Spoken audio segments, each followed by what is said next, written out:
Welcome to Better, the podcast about doing better, being better, and leaving the world a better place than we found it.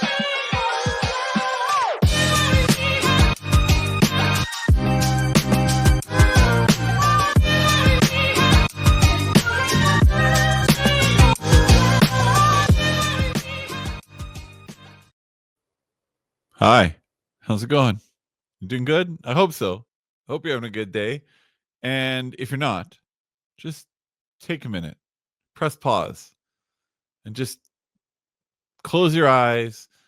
And I know meditation sounds hard, but it really isn't. Just close your eyes, think nice thoughts, and clear your mind, and take 15 minutes to yourself, and then come back. Okay, you back? Welcome to Better, the podcast about doing better, being better, making the world a better place. I am Jay, and this is the end of season 2. Can't believe it. It's here. Kind of have an arbitrary end to season 2. Season 1 kind of ended because I got sick. Season 2 is ending because I've got a project that's in the works and it needs my attention. I got a couple projects that are in the works that need my attention. So a little bit of a hiatus, and then we'll come back with season 3, which will be packed full of more great episodes. But wanted to end off this season doing something that I haven't done in several episodes. God, I can't remember the last time we did this, where I'm just going to answer questions from people that have watched or listened to the show, and we're gonna get better together. Basically, some of these questions are quite pointed. Some of these questions are very nice and relaxed. We'll get into a bunch of them, but before we do that, don't. The Last First Date is available on Amazon. Yes, it's my book. It's a book about how much I love my girlfriend and how we met. And there's a lot of fiction thrown in for good measure to make it full of conflict. So, The Last First Date, go get it on Amazon. Hardcover, paperback, ebook, audiobook to come, Amazon Unlimited, all that jazz. Okay. Now that's out of the way. Betterpodcast.live. There's our website, all of our feeds, all of our socials. Everything's there. Go to it, subscribe, show some love, show you love what we're doing. Right now, it's basically me that's doing it. Show that you love these therapy sessions that I've got going on here, self-therapy and therapy that you guys can you get a little bit of a view into.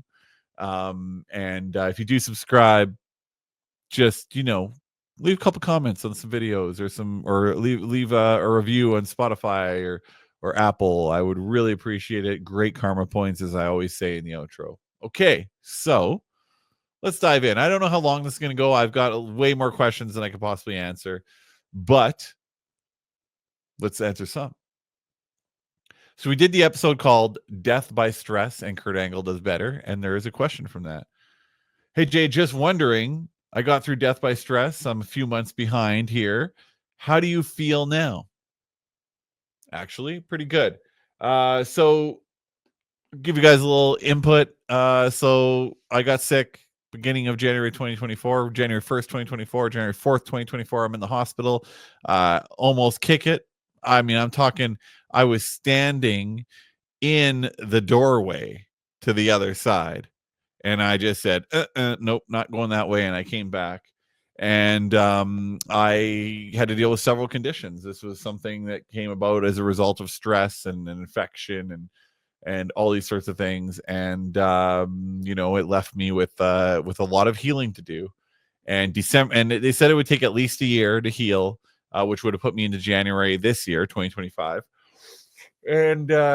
And that was going to be like healed to the point where I can function, but still lots of healing to go. December 23rd, I received a clean bill of health. Little stiff sometimes, still got a lot to, I've lost a lot of my flexibility, a lot of my muscle mass, stuff like that. I got to build all that back. But clean bill of health, December 23rd, which is amazing. And I'm so thankful that I was able to figure out how to do that, and that my body was able to heal, and that I have my health back. And you really, really learn appreciation for what it feels like to feel healthy when you feel that unhealthy. So thank you so much for the question. I appreciate that you care enough to ask. Let's see. Next one. This is questions about Jeffrey Deskovic. Okay, so Jeffrey Deskovic, we did a 2-part interview with Jeffrey, and he was convicted of rape and murder at the age of 16 or 17. Went away for 16 years. Through new evidence, was found to not be guilty, became a lawyer, and now helps other people get out of wrongful convictions. So somebody asked in that episode, what would I do if I was wrongfully convicted of a crime? How would I do better in that moment? Whew, that's a big question. I think the first thing I would do is I would actually listen to my lawyer. A lot of people don't. A lot of people will talk to the cops without a lawyer, and they get all kind of twisted, and the situation is very psychological, and they make a lot of mistakes. Jeffrey felt pressure to give a false confession. He was played. They played that kid when he was a kid. They played him and made him so that he would give that false confession. The way I would do better in that situation is I would look at the situation, think very rationally about it, not bring a lot of emotion into it, and I would spend every waking second applying every research skill I've ever learned to making sure that it was understood that I didn't do the thing that they're accusing me of. I don't know that I wouldn't be able to afford like a Johnny Cochran, level. Oh, it's a dated reference, but a really expensive lawyer. But I feel like a good lawyer combined with my research skills and them having a good legal staff for research as well, I could probably do pretty okay in that situation. Again, it's something I don't really know because I've never been involved. I mean, I've been accused of it, by people like, oh, you did this thing and I didn't actually do it. But the way I do better in those situations is I try to be calm. I would have never been calm back in the day. Back in the day, I would have flipped out, would have lost my mind. I would have thought it was a huge, egregious error, and it's the universe working against me. Now, I would be calm. I would be rational. I'd be functional. And I also probably wouldn't hold it against people if they didn't stand in my corner. Would I speak to them again? Probably not. But would I hold it against them in terms of like having a grudge? No. Because when you're told that somebody has done something, and if there's there's a lot of talk around alternative facts, and there being three sides to every story, and who do you believe?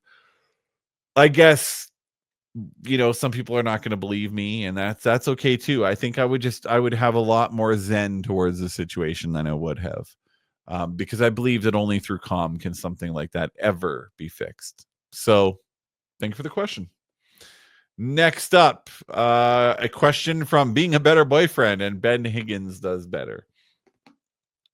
So I talked in that episode about how I'm trying to be a better boyfriend to Shauna than I've been to others in my past. And then this person asked me, were you a horrible boyfriend? Because you make it sound like you were not a great boyfriend back in the day. I wonder how my exes would answer that question. I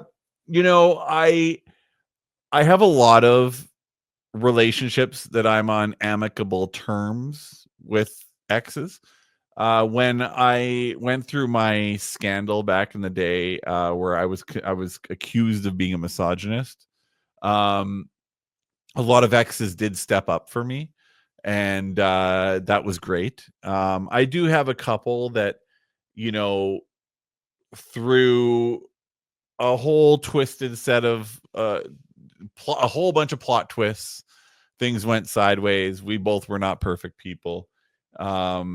And we made mistakes, and I would say that a couple of them might say that I wasn't too great of a boyfriend, but I don't know that any would say that I was evil or horrible or anything. I've never hit a girl. I've never cheated on a girl. I've never any girlfriend that I've had, I've tried my best with.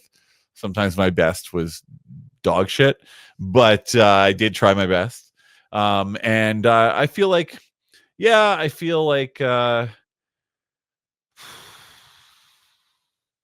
was an okay boyfriend, but all those experiences led me to Shauna, and all those experiences made me better, and I was self-aware enough to realize where I was wrong and what I was doing that was not great, and I fixed it. And I still have times. If you were asked Shauna, am I perfect, she would say absolutely not. Am I good? I think she would say yes.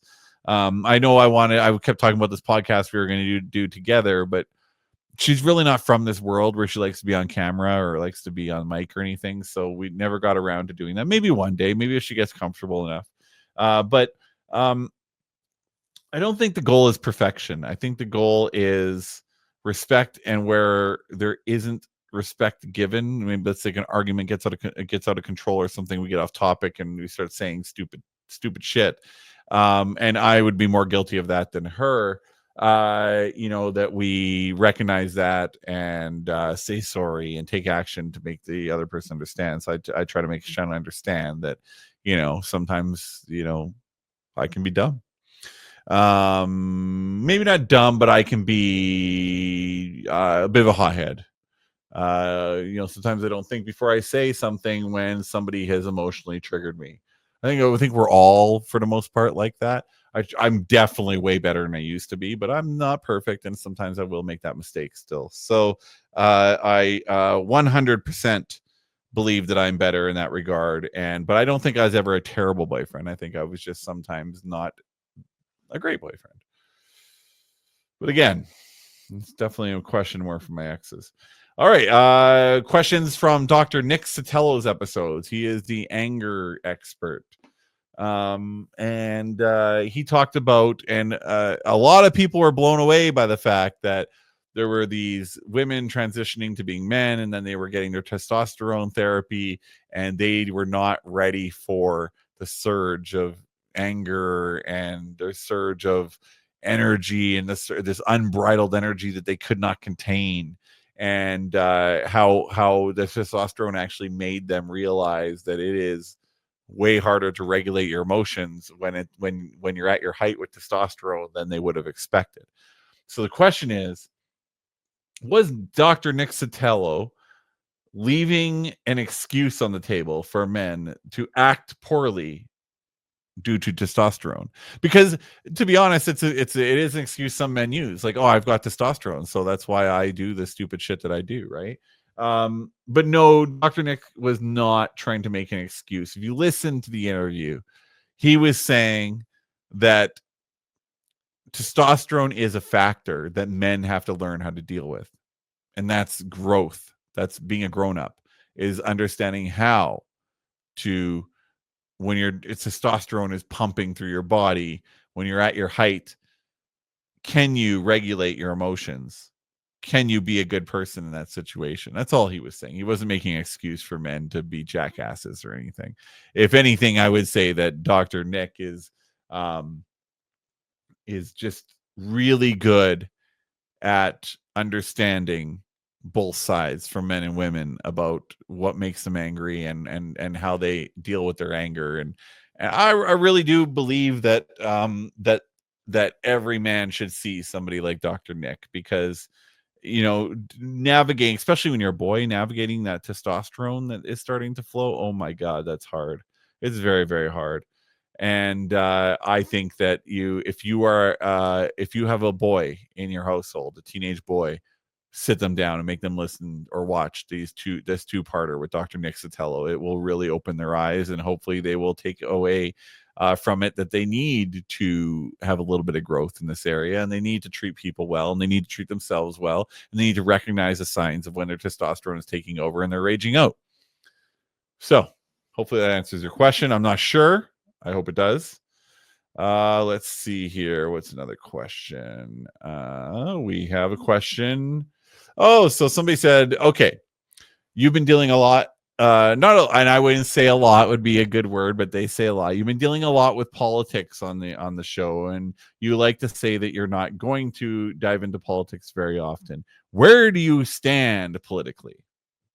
Whew. It's a hell of a question. I stand in the center. I don't believe Trump is all bad, but I believe that he believes he's good. but I do not believe that he is good. But he has done some good. Like, the way I think about Donald Trump is he says things like, we need to cut wasteful spending in the government. And everybody says, yeah, that makes sense. I like that. That's a good idea. I don't think anybody disagrees with that. Now, some people, just because he said it, they stand against it, which is just stupid. I'm not an irrational political pundit. I'm more of a, no, I'm not really a pundit, an analyzer, an analyst. I don't know what you'd call me, but I don't hate an idea simply because it came from somebody that I don't like. So when it comes to Trump, I look at it and I say, okay, he has a good point. But then he goes off and he makes the problem worse, at least as I see it. So I don't agree with a lot of what he does, but I also don't agree with a lot of what Joe Biden did. I don't agree with a lot of what Obama did. I don't agree with a lot of what Justin Trudeau did. I don't agree with a lot of what Stephen Harper did. I don't, that's the thing about politics, is that it is a dirty game, and it is it's not what it should be. Let's put it that way. Politics is not what it should be. And until there's a politician that comes along that gets rid of lobbyists and does properly manage government wasteful spending and does put in social programs like UBI that makes sense and does deal with the problem with homelessness and substance abuse and mental health and all these things, until somebody makes all that kind of stuff a priority, until somebody caps politicians' wages if they make $1 extra, from political favors or anything, they are kicked out. Until these things are dealt with, I'm not really going to support a political candidate again. I'm just going to be I'm going to be an NPC in that world now. But I do sit in the center. I do believe in the right to bear arms as long as there are arms in this world. I do believe in a woman's right to choose, but I do also believe that public health orders are extraordinary circumstances where people need to act as a community and do what's right for everybody and not just themselves. I do believe in freedom of expression and your ability to say things. I do not believe in your ability to extend out hateful words. I do not believe that. What else? I don't believe in. Let's see. I don't believe in passing laws for the sake of passing laws, like the stupid popcorn law in the United States. I don't believe that they're acting in our best interest when cigarettes are still legal. Look, I know there's a lot of smokers out there that watch this show and you get offended when I talk about smoking, but at the end of the day, you're killing yourself, and that is shitty, and you're addicted to a product that they have made you addicted to, and it should be illegal.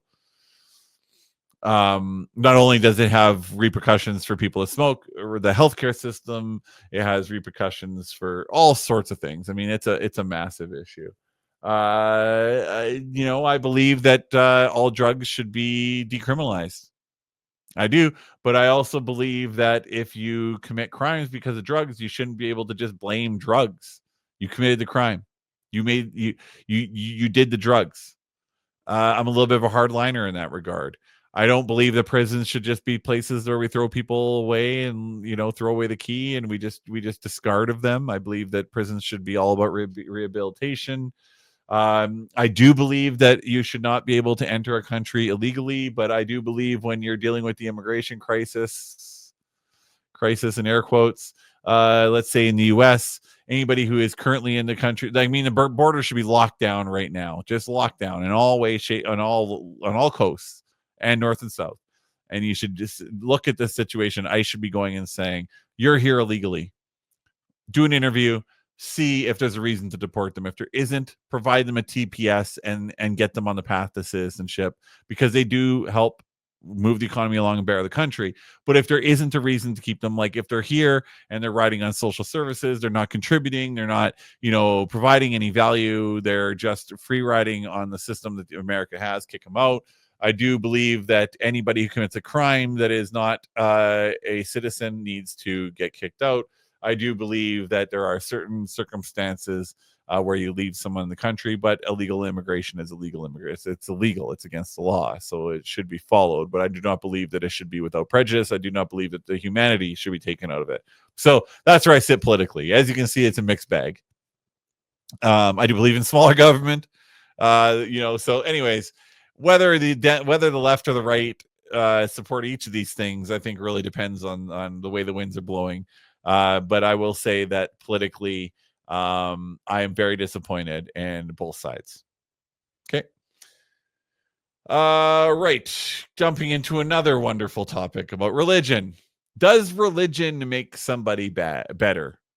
Does purely being religious mean that somebody is better than somebody who is not? That's a real question. That's a real question. And the real answer is hell no.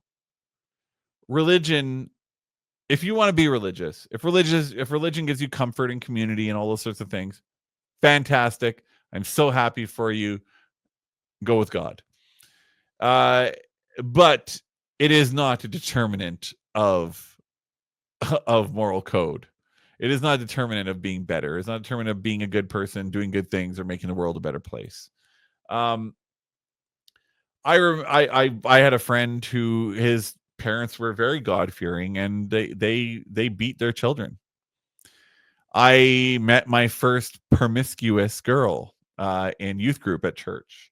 There was a pastor at a church that I went to who was accused of molestation of boys, and he got off, pun not intended, because he was a pastor.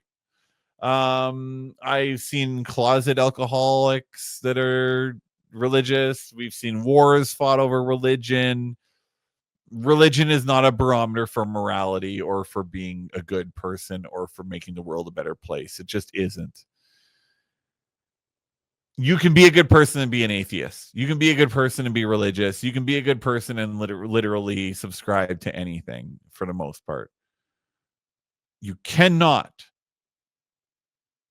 say, I'm a Christian, and expect me to automatically think you're a good person. People are good. People are in touch with their betterment's journey when they do good things. When you see it through their actions, that's how you determine a good person. A good person is not a person that says they're a good person. A good person is not a person that's affiliated with a certain group. A good person is a person that takes actions which are good. That's it. That's all it comes down to. This whole debate about religion and how atheists, and we need to get back to a Christian country in the US, and even a little bit in Canada, people are saying it. It just doesn't make any sense to me.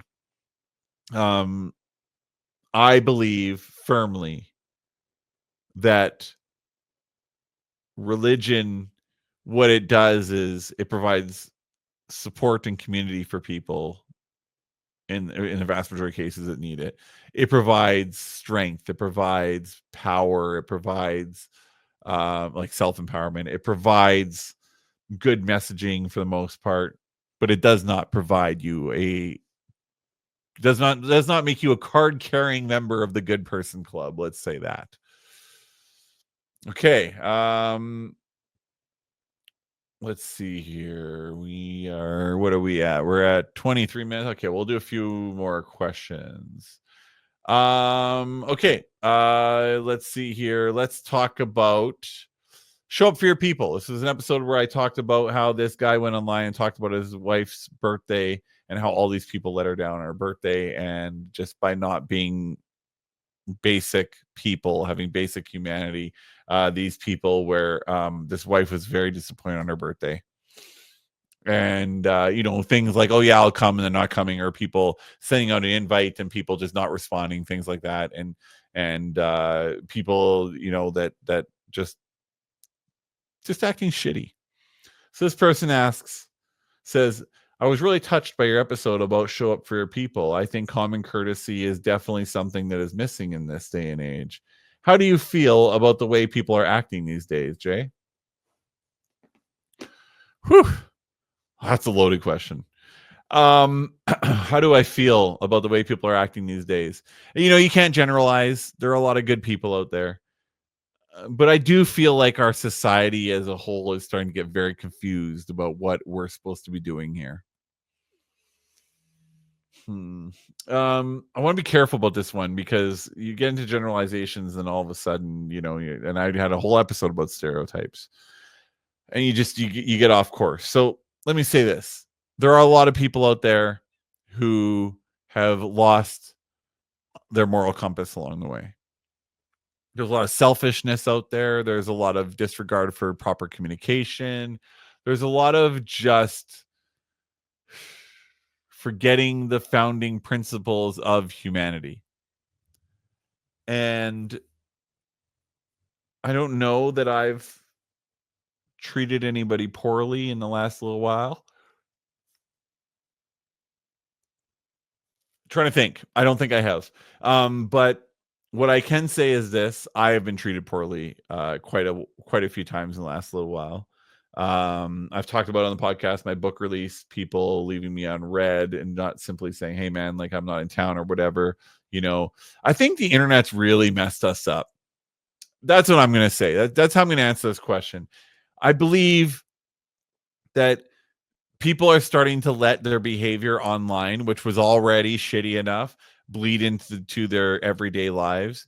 And it really is affecting the way that people conduct themselves. And I think you shouldn't leave people on red. I don't think you should go on and argue about bullshit if you don't have a strong foundational understanding of what it is you're talking about.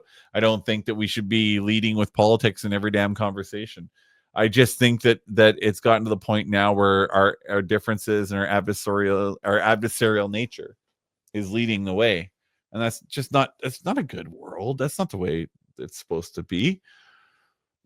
So my assessment is I take everybody on an individual case. I give everybody the benefit of the doubt until they don't deserve it. And a lot of people don't. You do. You're listening or watching a podcast about doing better.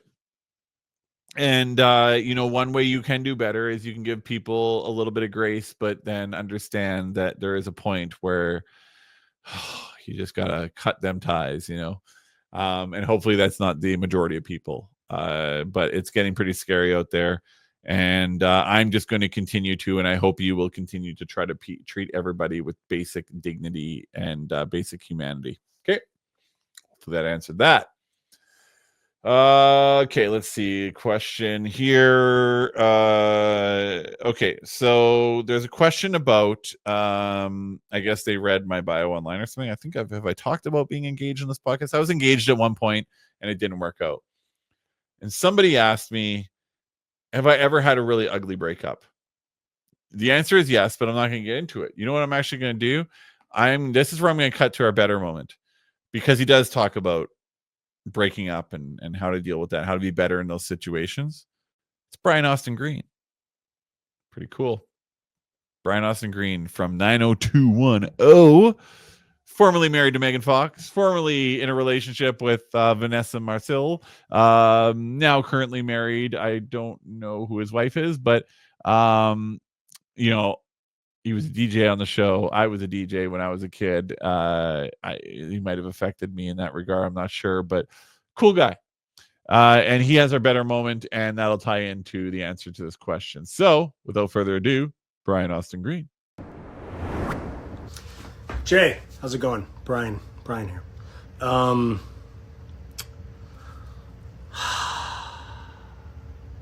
like to know of a time or two when you had to do better, how you rose to the occasion. Okay, one time was during my divorce, for sure. You have this like innate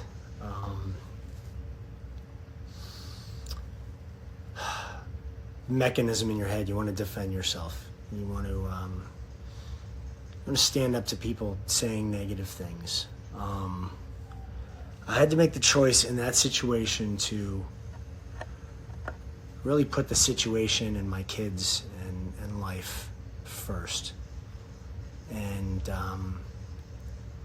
decide that it was best for them, for me to really stay neutral on it all, to stay quiet. I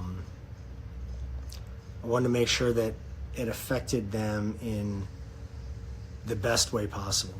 I think we make a mistake sometimes in separating when there are kids involved.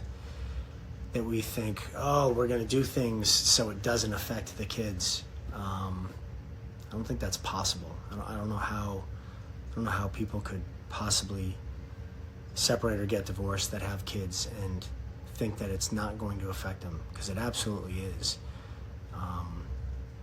I think the choice that we have is we get to control how it affects them, whether it's a negative or a positive experience.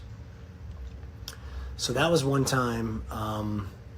Another time I went through a neurological issue, and it took about 4.5 years to recover from it. My brain and my body had completely disconnected. So I had to do speech therapy and physical therapy and occupational therapy and all sorts of things, and recover like I had a stroke, even though I didn't have a stroke. I didn't have any of the physical signs of it, and thank God I fully recovered from that. But there were a bunch of times where it was really scary and it was really hard, and I really felt frustrated with it all and worried that I wouldn't recover and be back to myself. And then again, I made the choice at that point of deciding that instead of thinking about the negatives and the fear of it all, I was going to continue to praise myself for each day that things got a little better, even if it was just a minute amount. I was moving in the right direction. I was moving in the direction I wanted to be moving in. So those were a couple choices. I mean, honestly, I've had a million of them in my life. But I think it's most important for people to always try and find the silver lining in every situation, because the silver linings are the lessons. They're the things you can learn. They're the things you can grow from. Wallowing in something, constantly thinking about the past and, oh, why me, and why did this happen, and letting it affect your daily energy and your daily life and your daily push, it's not doing you any good. So there you go. Good luck on the podcast. Good luck in life. I hope all is well with you. Bye. Brian Austin Green, everybody. That was a really sincere one. I really like what he had to say there. In season 3, I'm going to be doing a lot more evaluation of these better moments. So I will talk more about what he said in season 3. But yeah, I mean, so many great lessons there, and I hope that answered your question about relationships and the end of relationships and how it should be dealt with. It's a better way of dealing with it. Great information from Brian Austin Green. Okay, let's get to the last 2 questions. Oh, by the way, and thank you, Brian. Really appreciate you sending that in to me. Your better moment. That was fantastic. Okay, last 2 questions. So we're gonna go with a lighthearted one at the end, but this one is a little harsh. It's a little pointed. I'm gonna read it, quote it. This is exactly as it was sent to me. Who the fuck do you think you are? Already off to a great start here. You're just some guy on the internet. Why the hell should anybody listen to you for advice? Poser. What the fuck? Fuck you. Fucker. Hey, and I stopped where he put periods. Great punctuation here on this one. Okay. Great punctuation. So I don't know if I say it enough, but I said it a lot in the beginning. I am not trying to give you advice. I went through a big change in my life. I came to realization that I wasn't the person I wanted to be. So I decided to be better. And I bring on guests and people like Brian Austin Green, I get better moments from, and I'm just trying to pay it forward, because a lot of people were involved in helping me become a better person. I'm just trying to put it out there into the world that, look, none of us are perfect.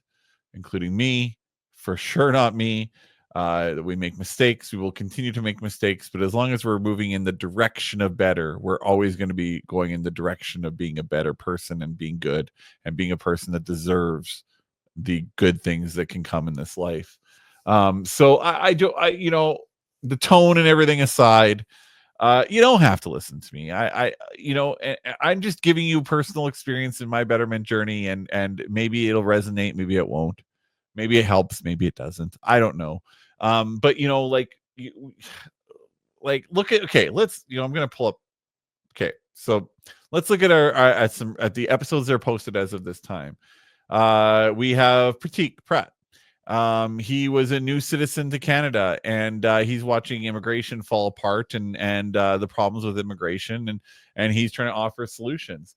Talked about my biggest regret and had Dean Kane on for a better moment, who gave a fantastic outlook into being humble. We had the value of learning and instinct, and Sebastian Roche was on talking about doing better in work.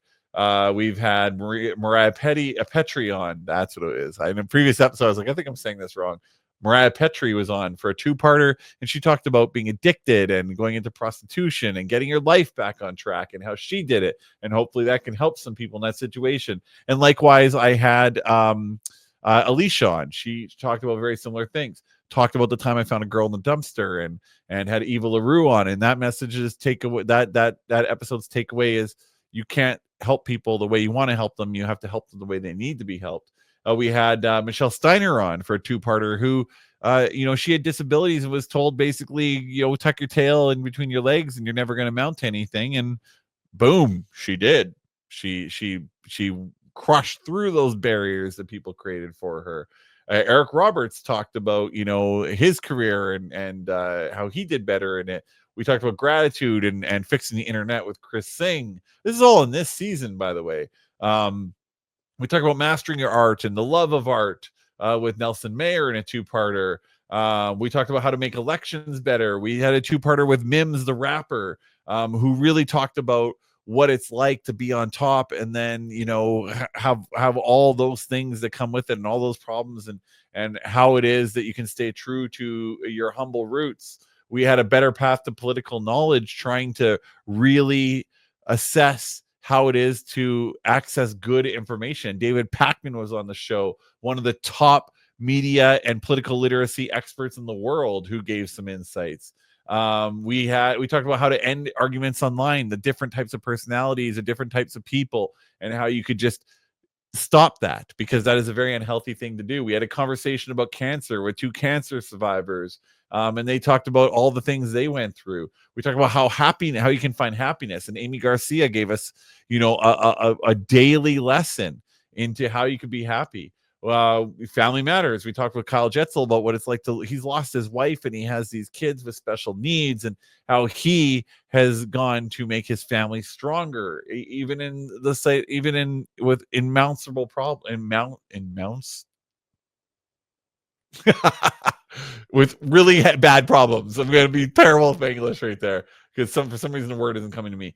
We talked about dealing with male anger and how to be better in those instances. We talked about being a better boyfriend or a better partner. We talked with a guy who was falsely accused of rape and murder, spent over a decade, almost 2 decades in jail, came out, became a lawyer, and helps people get their wrongful convictions overturned. And we talked about CRP levels and how you should get them tested and how you should deal with your stress. I mean, guys, I'm talking to you right now, Mr. Fuck in your message. I don't know what to tell you, man. We're just trying to, put some good vibes out into the world. We're, and trying to help people through the situations they find themselves in, because some of the stuff may seem no brainer, but for people that are stuck, you get inside your head and then you can't figure a way out. It's like you're looking at a dark hallway and it feels like it never ends, and you're just going to keep walking it for the rest of your life. And that's just not the case. So if you think that I am not qualified to say the things and deal with the subjects I'm talking about on this podcast, and I guess I'm sorry, but I'm not even trying to pretend that I have any qualifications for this. I'm just trying to get good conversations started and trying to cut through the noise of bullshit between the Paul brothers putting nonsense online and all the fake influencers and all the podcasts that have, you know, pseudoscience and all these sorts of things that, you know, have been debunked, and all the lies and all the nonsense that's happening. I'm literally just trying to host a podcast that makes the world a better place. That's it. Okay, so do with that what you will. All right, last question. Let's end it off on a light note. Who has been my favorite better moment? I mean, I've had some great ones. Kurt Angle being on here, the Olympic gold medalist, who was the greatest WWE wrestler all around in history, in my opinion. Amazing. That was fantastic. You know, Brian Austin Green, I watched him for years as a kid. God, I've had some Michael Rosenbaum, Lex Luthor. I mean, so many. There's so many to choose from, but the number one has to be Eva LaRue.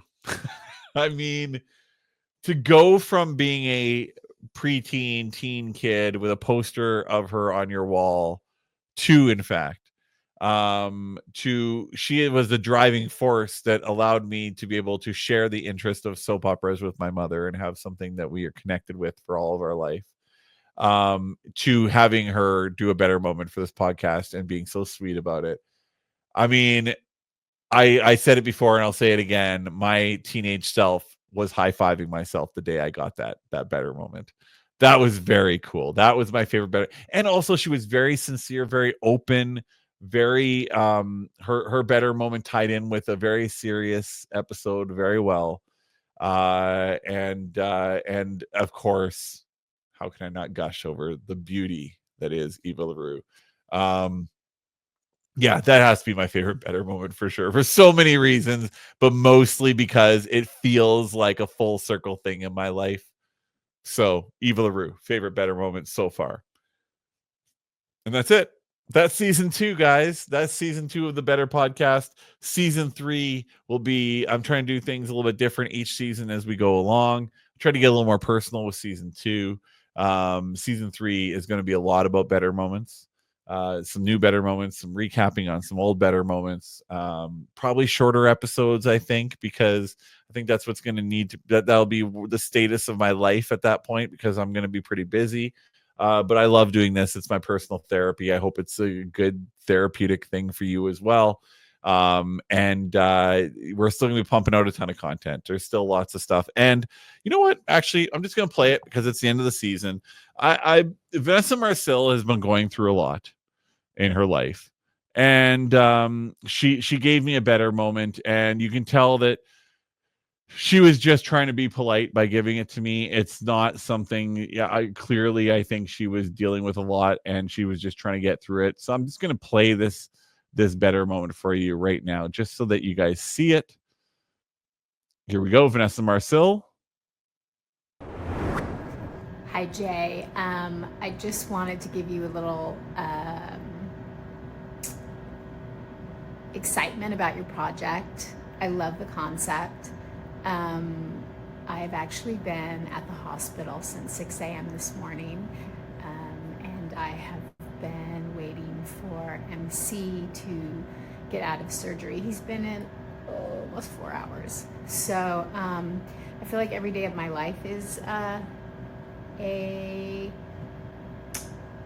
opportunity to try to do better. So at the end of every day, I kind of do a 10th step and look at ways in which I could have been a better friend, mother, daughter, spouse, advocate for people who are more vulnerable than we are.